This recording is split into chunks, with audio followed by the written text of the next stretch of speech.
पढ़ा, लेकिन मैंने ओवरऑल रिजल्ट काफी अच्छा है। अच्छा, superposition of waves. Superposition of waves में लिखे हैं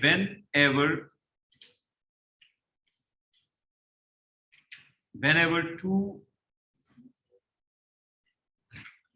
फिजिक्स, अच्छा राइट हैंड, ठीक। whenever two or more waves overlap, whenever two or more waves overlap, बेटा आपस में बातें नहीं करनी। whenever two or more waves overlap to make a single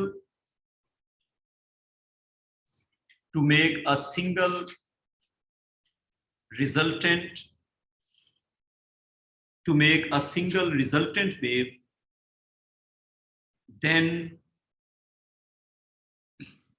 the phenomena is called superposition। तो सुपरपोजिशन क्या होता है? दो या ज्यादा वेव्स का मिलके एक वेव बनाना। आला बेटा बात समझ आ गई? जब दो वेव्स या उससे ज्यादा वेव्स मिलती हैं और उससे एक वेव बनती है, उसको कहते हैं सुपरपोजिशन। अच्छा, अब अगली बात पे आ जाएं। लिखे प्रिंसिपल ऑफ सुपरपोजिशन। सुपरपोजिशन का मेथड क्या होता है? प्रिंसिपल ऑफ सुपरपोजिशन, इसकी वर्डिंग थोड़ी सी कॉम्प्लिकेटेड होगी, लेकिन आसान जबान में जी बेटा खत्म हो गया। अच्छा, प्रिंसिपल ऑफ सुपरपोजिशन, प्रिंसिपल ये है कि क्रेस्ट से मिलेगा तो बड़ा क्रेस्ट बनेगा, क्रेस्ट और ट्रफ मिलेंगे तो कैंसल आउट होगा, ये है प्रिंसिपल। क्रेस्ट और क्रेस्ट मिलेंगे तो क्या बनेगा? बड़ा क्रेस्ट। क्रेस्ट और ट्रफ मिलेंगे तो क्या होंगे? Cancel out. ठीक है, तो प्रिंसिपल ऑफ सुपरपोजिशन को जब हम वर्ड्स में लिखते हैं तो हम इस तरह लिखते हैं, हम कहते हैं whenever two or more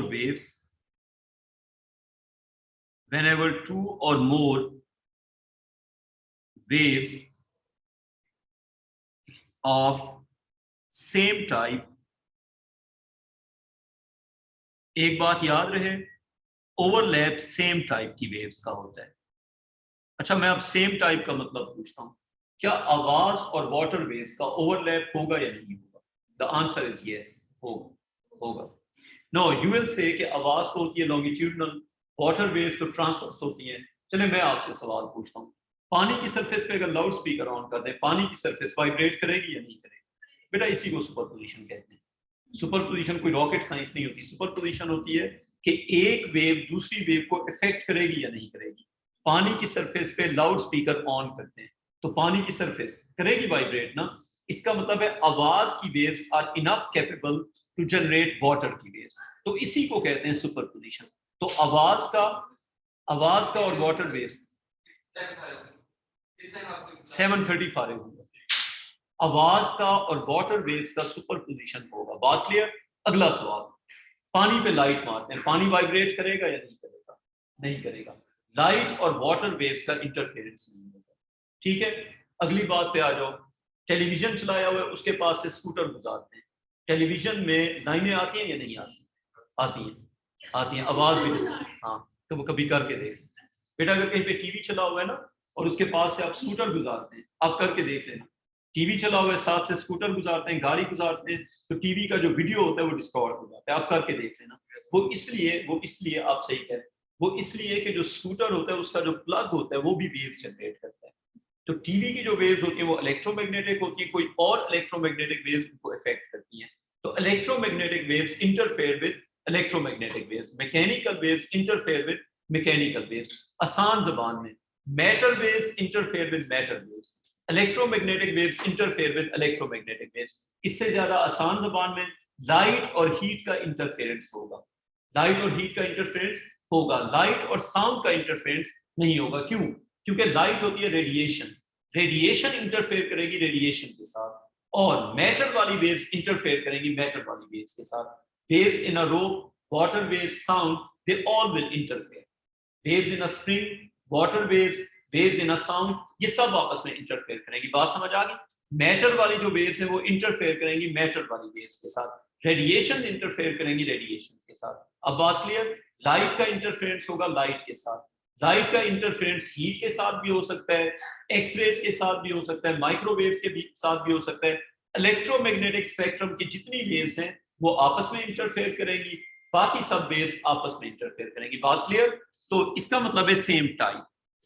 तो whenever two or more waves of same type overlap या meet at a point, overlap भी कह सकते हैं या फिर meet at a point भी कह सकते हैं, एक दूसरे को इंटरसेक्ट करती हैं, जब किसी एक जगह पे मिलती हैं, meet at a point, then the displacement then the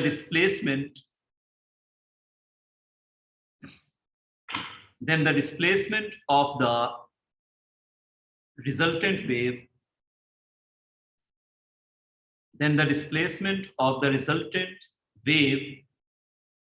is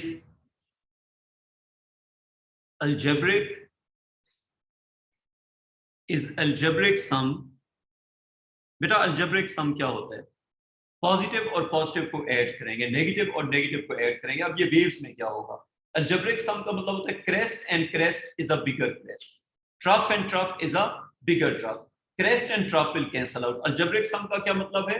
crest और क्रेस्ट मिलेंगे तो बड़ा क्रेस्ट बनेगा, क्रेस्ट और ट्रफ मिलेंगे तो कैंसल आउट होगा। क्रेस्ट को लेंगे पॉजिटिव, ट्रफ को लेंगे नेगेटिव, जब ऐड करेंगे पॉजिटिव और पॉजिटिव ऐड होगा, नेगेटिव और नेगेटिव भी ऐड होगा, पॉजिटिव और नेगेटिव क्या होगा? सब्ट्रैक्ट होगा। इसको कहते हैं अलजेब्रिक सम। तो हमने क्या लिखा?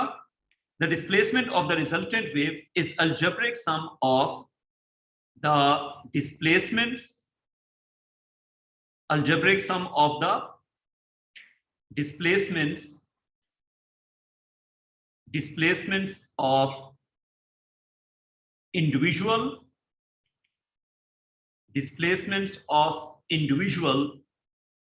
combining waves। आला बेटा ये डेफिनेशन एक बार फिर से पढ़ लो। Whenever two or more waves of same type, when they overlap or meet at a point, then they make a resultant. The displacement of the resultant wave is algebraic sum of the displacements of individual combining waves। देखिए ये बात। अब फर्ज करें दो waves का होता है ओवरलैप रैंडमली, ये है एक वेव, बना दो, ये है एक वेव। सुपरपोजिशन क्या होता है? एक दूसरी वेव इसके ऊपर आके ओवरलैप करेगी, जिस तरह मैं बना रहा हूं आप भी इसी तरह बनाते जाओ। अब कहां पे ये वेव्स ऐड होंगी, कहां पे ये वेव्स सब्ट्रैक्ट होंगी, ये बात हमने समझनी है।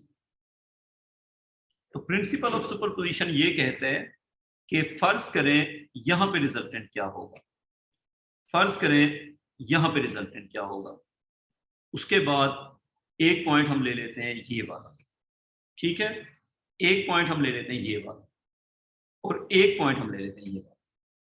शुरू से स्टार्ट करते हैं। फर्ज करें ये था और ये था, ये था +1, ये था +2। तो बताएं यहां पे रिजल्टेंट क्या हो जाएगा? +1 और +2 था ना, तो रिजल्टेंट हो जाएगा +3। Resultant at this point will be, इन दोनों से बड़ा होगा क्योंकि +2 और +1 बन के क्या हो जाएगा? +3 हो जाएगा। आगे चलो, फर्ज करें जी ये वाला था +1.2 और ये वाला था यहाँ पे अगेन +2 फर्ज करें, तो यहाँ पे रिजल्टेंट क्या होगा?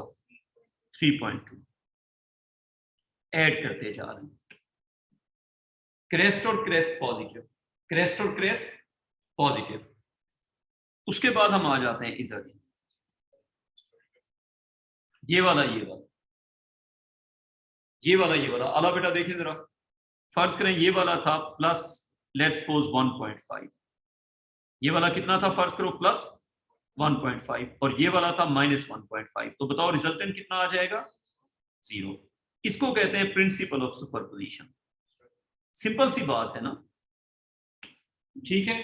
प्लस और प्लस ऐड होगा, माइनस और माइनस ऐड होगा, प्लस और माइनस कैंसल आउट करेगा। यहां पे फर्ज करें, अच्छा आप अपनी वैल्यूज लिख सकते हैं, मैं अपने हिसाब से वैल्यूज लिख रहा हूं। अगर आपकी ये लाइंस डिफरेंट जगह पे हैं, आप अपनी वैल्यूज लिखो, प्रिंसिपल यही होगा। अच्छा, अब यहाँ पे ये है फर्ज करें जी +1, ये है फर्ज करें जी +2, तो बताएं इसका रिजल्टेंट कितना आ जाएगा? क्विक आंसर, इसका रिजल्टेंट हो जाएगा +3। ठीक है, अब फर्ज करें जी ये था और इधर से ये था, ये था फर्ज करें +1.6 और ये था फर्ज करें -1.3। बताएं इसका रिजल्टेंट कितना आ जाएगा? इसका रिजल्टेंट आ जाएगा 1.6 - 1.3 + 0.3। आला बेटा, कोई कंफ्यूजन यहां तक? तो आपको समझ आ गया अलजेब्रिक सम का क्या मतलब है? काज़मी, यानी दो वेव्स कंस्ट्रक्टिव भी हो सकती हैं और डिस्ट्रक्टिव भी एक टाइम पे। एक ही टाइम। ये पार्शल था ना जी। ठीक है, अभी आगे ना भागो ना, अभी बस अलजेब्रिक सम। तो दो वेव्स जब ओवरलैप करेंगी तो उनका डिस्प्लेसमेंट इस तरह से है, ठीक है, इस तरह रिजल्टेंट कंस्ट्रक्ट होगी। अगली हेडिंग लिखो, लिखो types of interference, types of interference. अब सुपरपोजिशन क्या होता है और इंटरफेरेंस क्या होता है? Observable result of superposition is called interference. Superposition का जो रिजल्ट होता है अगर वो ऑब्जर्वेबल हो तो उसको हम इंटरफेरेंस कहते हैं। समझ आ गई बात? तो इंटरफेरेंस के लिए आप लिख लो कि रिजल्ट ऑफ सुपरपोजिशन, जब दो वेव्स मिलेंगी तो उसको कहते हैं सुपरपोजिशन। उसका जो रिजल्ट होगा उसको हम कहते हैं इज कॉल्ड इंटरफेरेंस। तो सुपरपोजिशन का रिजल्ट होता है इंटरफेरेंस। इंटरफेरेंस कितनी टाइप्स की हो सकती है? वैसे हम सुपरपोजिशन और इंटरफेरेंस को as a same word use करते हैं, they are alternate of each other. मतलब superposition is interference, interference is superposition. लेकिन जनरली अगर देखा जाए तो सुपरपोजिशन के रिजल्ट को कहते हैं इंटरफेरेंस। अब इंटरफेरेंस की टाइप्स लिखो, interference can be of 3 types.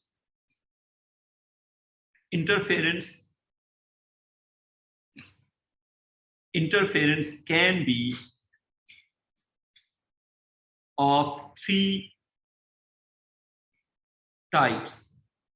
बेटा इंटरफेरेंस 3 टाइप्स की हो सकती है। पहली टाइप लिखें,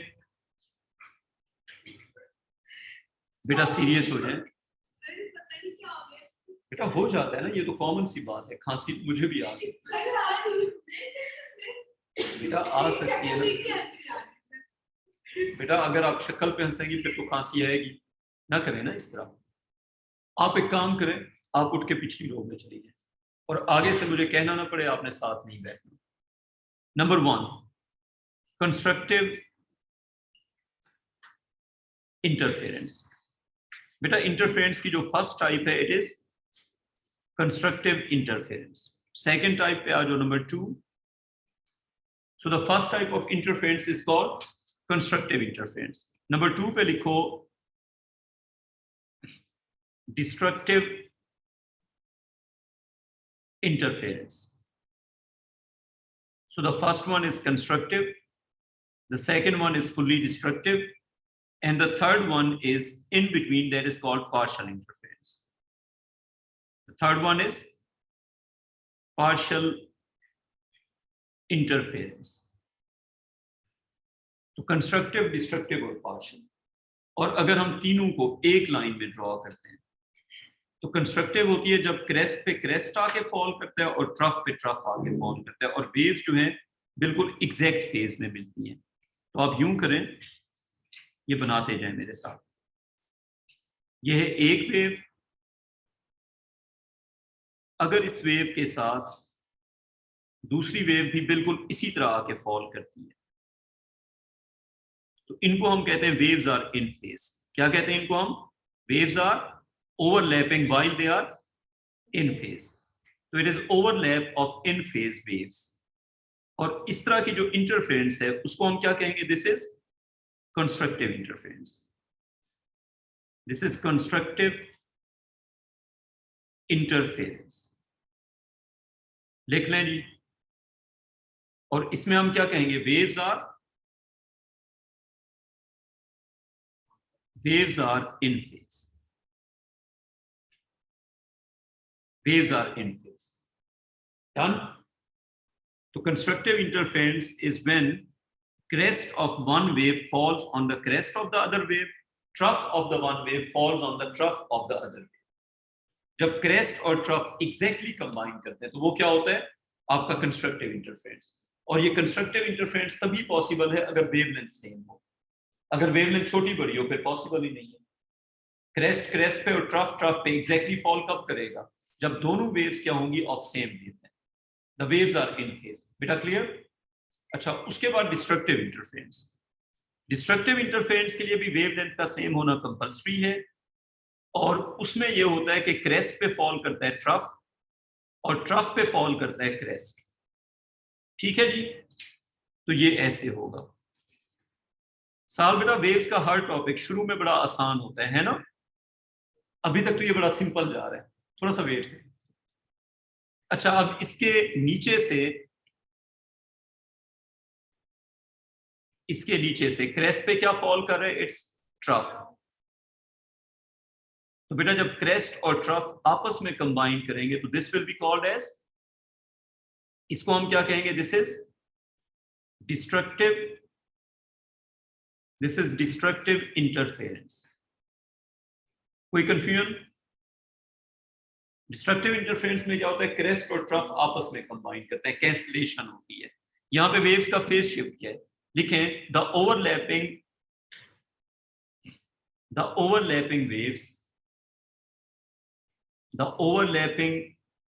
waves have a phase difference of कितना,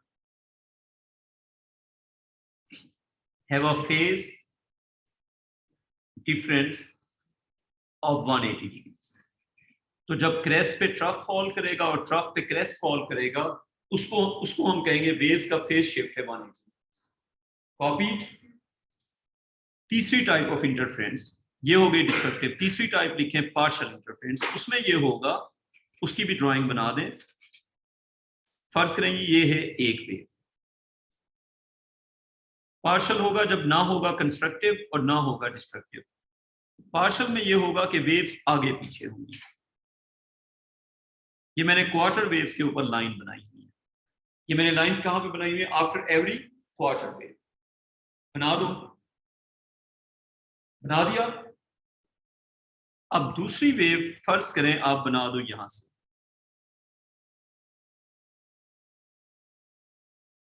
दूसरी वेव यहां से बना दो.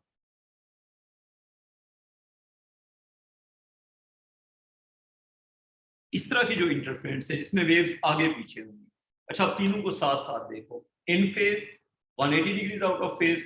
और तीसरे में क्या है, दे आर पार्शली उनका फेज पार्शल हो चुका है. ठीक है. इसको हम कहते हैं थर्ड वन को कौन सी interference, this is called partial interference. This is called partial interference.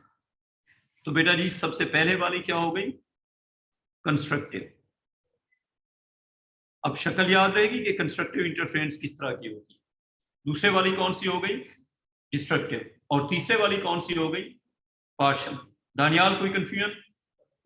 Constructive, destructive, partial. अच्छा अब कंस्ट्रक्टिव इंटरफेरेंस के लिए कंडीशंस क्या होती हैं, what are conditions for constructive interference. तो हेडिंग दे दो, कंडीशंस फॉर कंस्ट्रक्टिव इंटरफेरेंस. क्या हेडिंग देनी है भाईजान, conditions for constructive conditions for constructive interference. Constructive interference अगर करवानी है तो उसके लिए कंडीशंस क्या होंगी. पहला सेंटेंस इसमें ये लिखें, if combining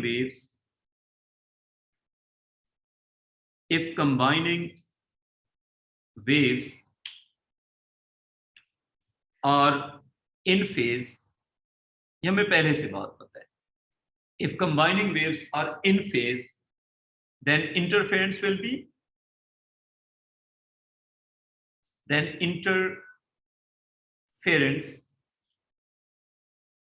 will be constructive. तो बेटा कंस्ट्रक्टिव इंटरफेरेंस तब होगी जब कंबाइनिंग वेव्स क्या होंगी, इन फेज होंगी। कोई कंफ्यूजन है या समझ आ गई? डन, आगे चलते हैं।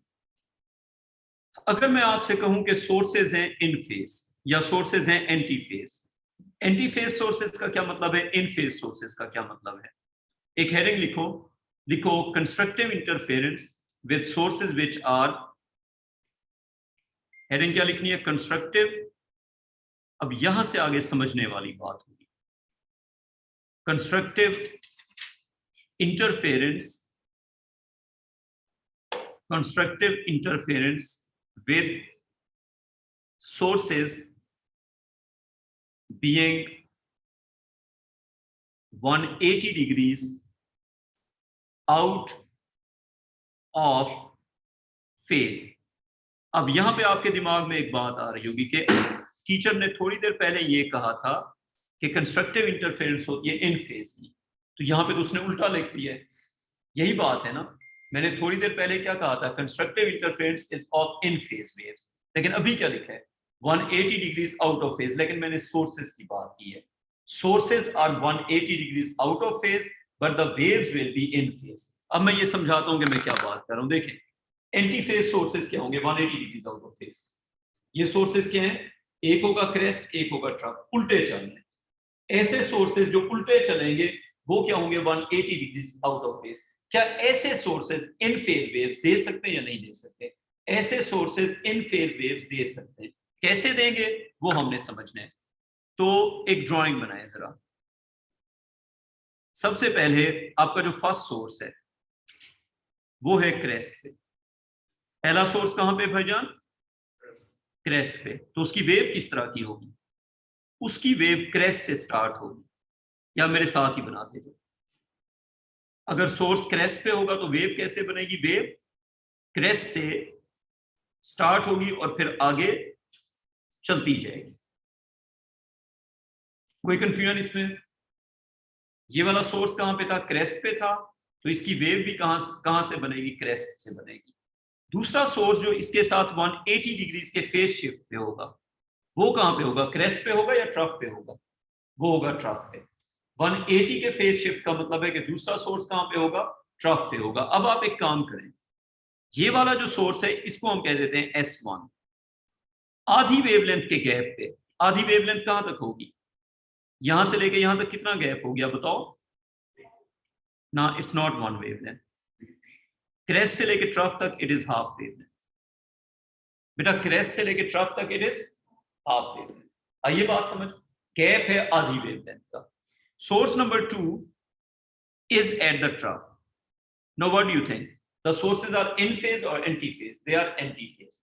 One of the sources is at the crest, the other source is at the trough. अब इसकी वेव कहां से स्टार्ट होगी, ट्रफ से ना। अब आप केयरफुली देखें, the sources are 180 degrees out of phase but the waves are, अगर मैं सोर्सेज का पूछूं, सोर्सेज इन फेज हैं या 180 डिग्रीज आउट ऑफ फेज हैं, क्या कहेंगे आप, 180 out of phase. What about waves? Waves are in phase. So anti-phase sources can give in-phase waves if they are separated by lambda by 2. अगर उनका फेज डिफरेंस होगा आधी वेवलेंथ का तो उनकी वेव्स क्या होंगी, इन फेज हो जाएंगी। मैं अब आसान जबान में बताता हूँ। फर्ज करें आपके पास रिपल टैंक के अंदर दो डिपर हैं, वो दोनों डिपर यूं चल रहे हैं, एंटी फेज या इन फेज, एंटी फेज। अब इनकी जो वेव्स होंगी वो एंटी फेज होंगी। अब आपने कहा इनसे इन फेज वेव्स बनाते हैं, आपने क्या कहा, एक डिपर को पीछे कर दिया, एक को आगे कर दिया, इनका गैप कितना है, आधी वेवलेंथ का। जब आधी वेवलेंथ के गैप पे ये उल्टे चलेंगे तो इनकी वेव्स एक जैसी होंगी। ऐसे सोर्सेज जो उल्टे चल रहे हैं अगर आप उनका गैप कर देंगे आधी वेवलेंथ का तो उनकी वेव्स एक जैसी हो जाएंगी। बात क्लियर? तो सेंटेंस क्या लिखेंगे, लिखें S1 and S2 are in phase और एंटी फेज। क्या लिखना चाहिए, एंटी फेज। तो जो सेंटेंस मैं लिखूंगा आप वही लिखें, लिखें S1 source number 1 and S2 source number 2 are 180 degrees, S1 and S2 are 180 degrees out of phase। हाँ जी बेटा जी, आगे बात समझ।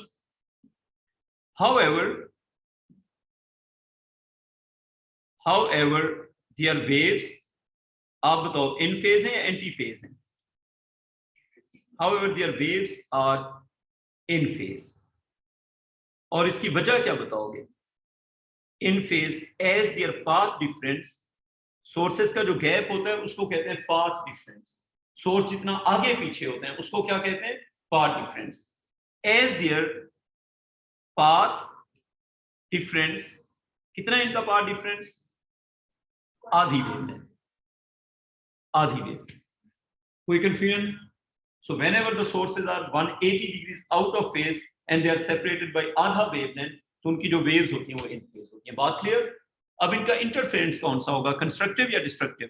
Quick answer, they will give constructive interference. This was the first possibility.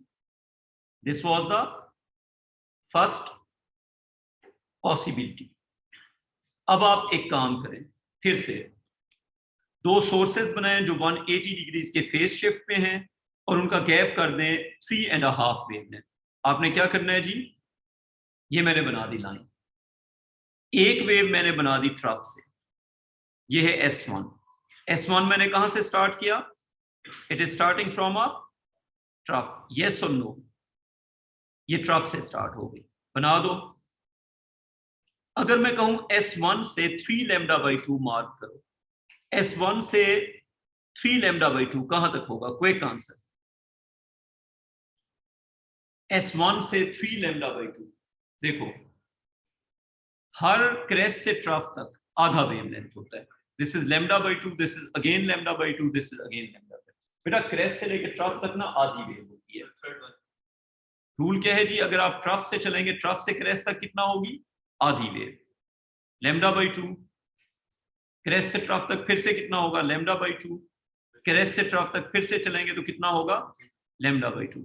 तो बेटा आप मुझे ये बताएं कि यहां से लेके यहां तक कितना डिस्टेंस हो गया?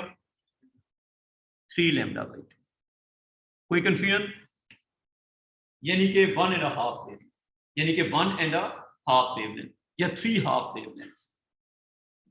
इसके बाद हमने क्या पढ़ा है यहाँ पे? क्या हेडिंग है? Sources are 180 degrees out of phase. अब मुझे बताओ, अगर एक होगा ट्रफ पे तो दूसरा कहां पे होगा? क्विक आंसर, दूसरा क्रेस्ट पे होगा। तो अगर दूसरी वेव हम क्रेस्ट से स्टार्ट करते हैं और 3 λ/2 के बाद स्टार्ट करते हैं तो किस तरह बनेगी? ये हो गया S2। अब आप मुझे बताएं, पर्पल वाला S1 और रेड वाला S2 they are anti phase और इन फेज।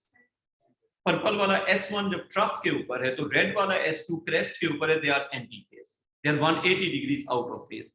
और जो रेड वाली वेव बनेगी, रेड वाली वेव और पर्पल वाली wave, they are anti phase और इन फेज। क्या कहते हो? The waves are in phase, the sources are anti phase but the waves are in phase. Copy कर लो। और गैप कितना था इनका? 3 λ/2। अच्छा, मैं ये कह सकता हूं कि anti phase sources when they have a gap of 1 λ/2 और 3 λ/2 they give waves which are in phase. मैं थोड़ा सा स्लो बोलता हूं। एंटी फेज सोर्सेज जो क्रेस्ट और ट्रफ पे सिमल्टेनियसली होते हैं, सोर्सेज जो क्रेस्ट और ट्रफ पे सिमल्टेनियसली होते हैं, अगर उनका गैप होगा एक आधी वेवलेंथ का या 3 टाइम्स ऑफ आधी वेवलेंथ का, 1 λ/2 या 3 λ/2, तो वेव्स क्या बन जाएगी? इन फेज। आइए बात समझ। तो इसका क्या लिखेंगे? इसका लिखेंगे S1 and S2। What do you से? एंटी फेज और in phase. S2 are 180 degrees out of phase. S1 and S2 are 180 degrees out of phase. What is their path difference? बच्चों, their path difference is 3 λ/2. What about the waves? Are they in phase or anti phase? Waves are in phase. Waves are in phase. एक आखिरी drawing बनाओ, फिर conclusion लिखेंगे। आखिरी drawing है इसी तरह S1 S2 एंटी फेज, और आपने क्या करना है? गैप कर देना है 5 λ/2। तो देखो क्या होता है, खुद बनाओ ड्राइंग। फर्ज करें जी, पहली वेव हम बनाते हैं क्रेस्ट से। अगर S1 क्रेस्ट पे है तो S2 कहां पे होगा? क्रेस्ट पे या ट्रफ पे? ट्रफ पे होगा। बेटा देखो 180 का फेज शिफ्ट, 180 के फेज शिफ्ट का मतलब है एक क्रेस्ट पे होगा तो दूसरा ट्रफ पे होगा, एक ट्रफ पे होगा दूसरा क्रेस्ट पे होगा। सोर्सेस बनाते हैं वेव, सोर्सेस क्या होते हैं? जैसे रिपल टैंक के अंदर टिपर्स होते हैं, तो टिपर की पोजीशन क्या है? जब एक टिपर अपने ट्रफ पे होगा दूसरा अपने क्रेस्ट पे होगा, they will be anti phase. ठीक है, अब एक हम वेव बना रहे हैं पर्पल कलर से, एक हम बना रहे हैं वेव रेड कलर से, और दोनों का जो गैप है उसको कह रहे हैं पाथ डिफरेंस। जो ऊपर वाली ड्राइंग बनी हुई है उसमें पाथ डिफरेंस कितना है? ऊपर वाली ड्राइंग में कितना पाथ डिफरेंस है? 3 लैम्डा बाई 2। क्योंकि देखें एक सोर्स है, साथ बेटा आपने साथ साथ समझना है ना, एक है यहाँ पे, नहीं समझना पड़ेगा बाद में कंफ्यूज हो जाएंगी। एक वेव है यहाँ पे, देखें एक स्टार्ट हो रही है पर्पल वाले डॉट से, एक स्टार्ट हो रही है रेड वाले डॉट से, इसके इन बिटवीन कितना वेव बन रही है? ये कितना है मैं इसका पूछ रहा हूं। This is 3 lambda by 2। और जब आपने देखा तो दोनों वेव्स क्या आ गई हैं? इन फेज या एंटी फेज? दोनों वेव्स इन फेज आ गई। ठीक है, अच्छा अब S1 है यहाँ पे, इसकी वेव बनाओ फटाफट, बना ली। 5 लैम्डा बाई 2 कहां पे हो रहा है? फाइंड करो, साल बेटा आपने खुद मार्क करना है। 5 लैम्डा बाई 2 कहां तक हो रहा है? बेटा आपने फाइंड आउट करना है कि 5 लैम्डा बाई 2 कहां तक हो रहा है। S1 से 5 लैम्डा बाई 2 कहां तक हो रहा है? चलें जी शुरू करते हैं। यहां से स्टार्ट किया, यहां तक कितना हो रहा है फटाफट बताओ? Half lambda. यहां से लेके यहां तक कितना हो रहा है? Further half lambda. यहां से लेके यहां तक फर्दर कितना हो रहा है? Further half lambda. यहां से लेके यहां तक कितना हो रहा है? Further half lambda. यहां से लेके यहां तक फर्दर हाफ लैम्डा। तो 5 लैम्डा बाई 2 कहां तक हो रहा है? 1 2 3 4 5। साल बेटा अगर समझ आ रही है तो बताओ, नहीं आ रही तो भी बताओ। मैंने कितना काउंट किया है? देखो क्रेस्ट से लेके ट्रफ तक होती है आधी वेव लैम्डा बाई 2, तो मैंने लैम्डा बाई 2 कितने बार काउंट किया? 5 टाइम्स। दानियाल आइए समझ, 5 टाइम्स काउंट किया लैम्डा बाई 2। यानी कि हमने अब दूसरी वेव स्टार्ट करनी है किस गैप के बाद? यहां से लेके यहां तक, ये हो गया कितने लैम्डा बाई 2? 5 lambda by 2। अच्छा और S1 कहां पे था? क्रेस्ट पे या ट्रफ पे? क्रेस्ट पे। तो दूसरा सोर्स कहां पे होगा? अगर एंटी फेज है तो वो ट्रफ पे होगा। तो दूसरी वेव कहां से स्टार्ट होगी? इस जगह से। तो ये क्या बनेगा? ट्रफ से वेव। अब इनका गैप कितना था? 5 लैम्डा बाई 2। अब शुरू से स्टार्ट करो। पहली बार गैप कितना था? 1 लैम्डा बाई 2। दूसरी बार गैप कितना था? 3 लैम्डा बाई 2। अभी कितना है? 5 लैम्डा बाई 2। कोई पैटर्न बन रहे? 1 3 5 odd number multiple of lambda by 2. If the antiphase sources have a path difference of odd number multiple of lambda by 2, the waves are in phase.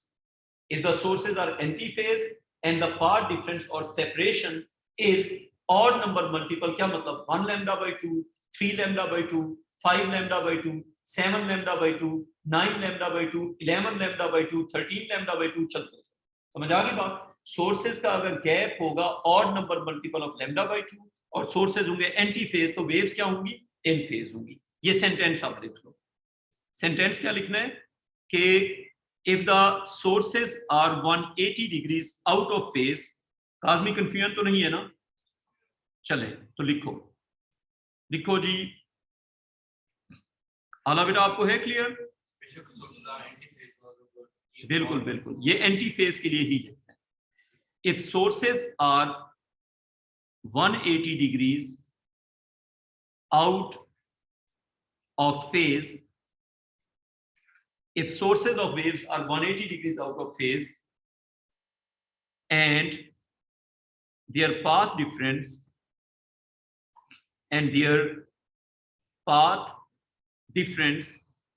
path difference का मतलब separation, and their path difference is odd, and their path difference is odd number, and their path difference is odd number multiple of half wavelength and their path difference is odd number multiple of half wavelength, then यहां तक कहानी समझ आ गई? then waves will be in phase.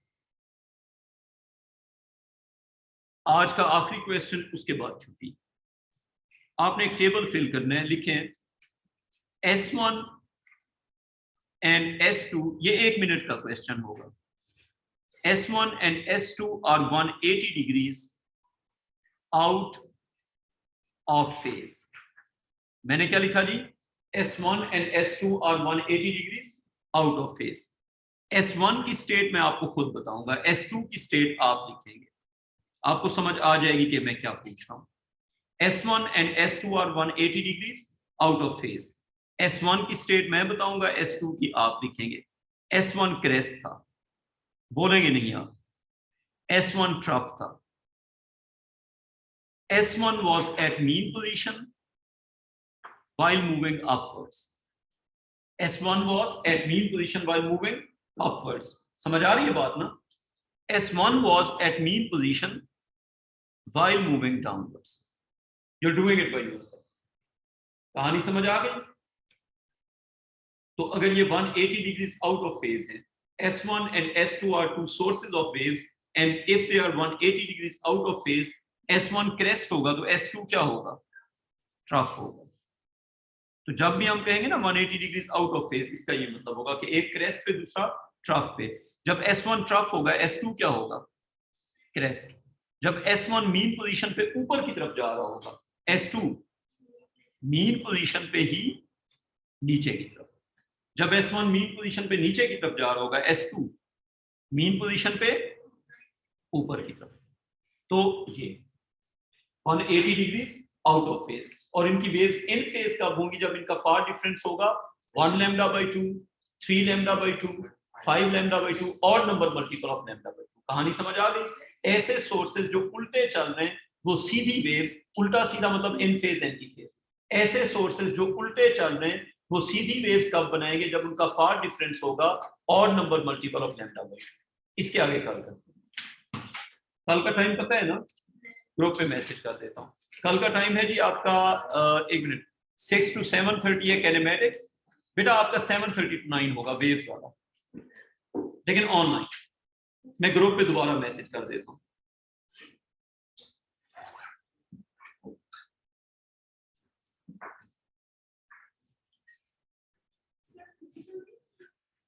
Physical भी कर लेना, वो late हो जाएगी, लेट हो जाएगी। अच्छा ठीक है, तो फिजिकल भी कर लें। किया कि नहीं किया? नाम बताओ, नाम बताओ, नाम बताओ। 0 कॉपी कर। वैसे मुझे लगता है कि मैं कर चलेगा चलेगा चलेगा। ऑफ नहीं करना, बाकी इसमें से साला सही। हाँ, आपको मैं ऐड कर चुका हूँ, आपको मैं ग्रुप में ऐड कर चुका हूँ। दानियाल ना, फिजिकल और ऑनलाइन दोनों, फिजिकल और ऑनलाइन दोनों, इट्स योर चॉइस।